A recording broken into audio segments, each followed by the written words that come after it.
तोंडाला चव नाही आहे की भाजी आवडीची नाही आहे, मग तोंडी लावण्यासाठी बनवा अशी पाण्यात शिजवलेली हळद मिठाची मस्त मिरची. ही पाण्यात शिजवलेली मिरची केली तर तुम्ही एक नाही अजून एक पोळी घेऊन खाणार. इतकी भन्नाट चवीची ही मिरची आहे. ही रेसिपी खूप सोपी आणि छोटीशी आहे, त्यामुळे रेसिपी शेवटपर्यंत नक्की बघा. अशा पोपटी कलरच्या कमी तिखट असणाऱ्या लांब लांब मिरच्या आणायच्या. या मी स्वच्छ धुवून घेतलेल्या आहेत, धुवून निथळून झालेल्या आहेत. आता या लांब लांब असल्यामुळे आपण ह्याला अर्ध्या अर्ध्या तोडून घेऊ आणि प्रत्येक मिरची अशी मध्ये चिरून घ्यायची. हे तुकडेसुद्धा चिरून घ्यायचे. अशा पद्धतीने मधून चिरली की या सगळ्या मिरच्या अशा पद्धतीने चिरून घ्यायच्या, म्हणजे आतल्या बिया तडतडून उडणार नाहीत आणि मिरची आणि मीठ त्यामध्ये आतपर्यंत जाऊन मिरची छान शिजेल. आता यासाठी आपण फोडणी करूयात. फोडणी पण खूप सोपी आहे. आधी कढईमध्ये तेल गरम करायचं. ही मिरची कमी तिखट असल्यामुळे मी आणि माझी मैत्रीण हिला बावळट मिरची म्हणायचो. खरंच ना, मिरची तशी तिखटच पाहिजे ना. छान गरम तेल झालं की पटकन हळद आणि हिंग घालायची, ती जळू द्यायची नाही. त्यावर या चिरलेल्या मिरच्या घालायच्या आणि छान परतून घ्यायच्या. पानात डाव्या बाजूला वाढायला काही नसेल तर नक्कीच ही मिरची ट्राय करा. एकदा केली की तुम्हाला नक्कीच आवडणार आणि तुम्ही पुन्हा पुन्हा करून बघणार. इतकी ही छान लागते.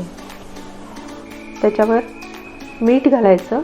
मीठ थोडं जास्त घालायचं कारण मीठ प्रत्येक मिरचीमध्ये शिरलं पाहिजे, म्हणजे ती मिरची चवीला छान लागते. हळद मीठ हात शिरलं की.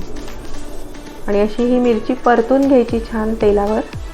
थोडीशी मिरची भाजली की त्यामध्ये अर्धी वाटी पाणी घालायचं, कारण आपल्याला या मिरच्या पाण्यामध्ये शिजवायच्यात. त्यामुळे अर्धी वाटी पाणी घालून थोडंसं हलवून त्याच्यावर थोडंसं झाकण ठेवूयात. असं मधून मधून झाकण काढून मिरची थोडीशी हलवून घ्यायची, नाहीतर पाणी आटून मिरची आपली जळायला लागायची. म्हणून मध्ये झाकण काढून एकदाही हलवून घ्यायची. आता झाकण काढून बघूयात. आपल्या सगळं पाणी आटलेलं आहे आणि मिरची बघा मस्त शिजलेली आहे. ह्याची चव खरंच खूप भन्नाट लागते. तोंडी लावण्यासाठी हा अगदी सोपा आणि छान प्रकार आहे. आता यावर आणखीन चव याची वाढवण्यासाठी आपण अर्ध लिंबू ह्याच्यावर पिळूयात. अर्ध्या लिंबाचा रस ह्याच्यावर पिळला आहे. आता मिरची परतून घेऊयात आणि आपली मिरची तयार आहे. तोंडी लावण्यासाठी ही पाण्यात शिजवलेली हळद मिठाची मिरची चवीला खरंच खूप अप्रतिम आणि भन्नाट लागते.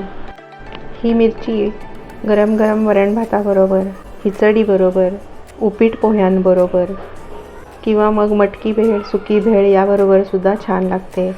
अगदी ढोकळा, समोसा याबरोबर सुद्धा ही मिरची छान लागते. आता आपण ही डिशमध्ये काढून घेऊयात. भाजी आवडीची नसेल तर तोंडी लावण्यासाठी सुद्धा ही मिरची चविष्ट आहे. ही कृती तुम्ही पण नक्की करून बघा आणि आवडली तर नक्कीच मला कमेंटमध्ये कळवा. लाईक करा, शेअर करा आणि ज्यांनी अजून सबस्क्राईब केलं नाही आहे त्यांनी पण नक्की सबस्क्राईब करा. तुमचं सहकार्य हीच माझी प्रेरणा. मस्त खा, स्वस्थ रहा. धन्यवाद.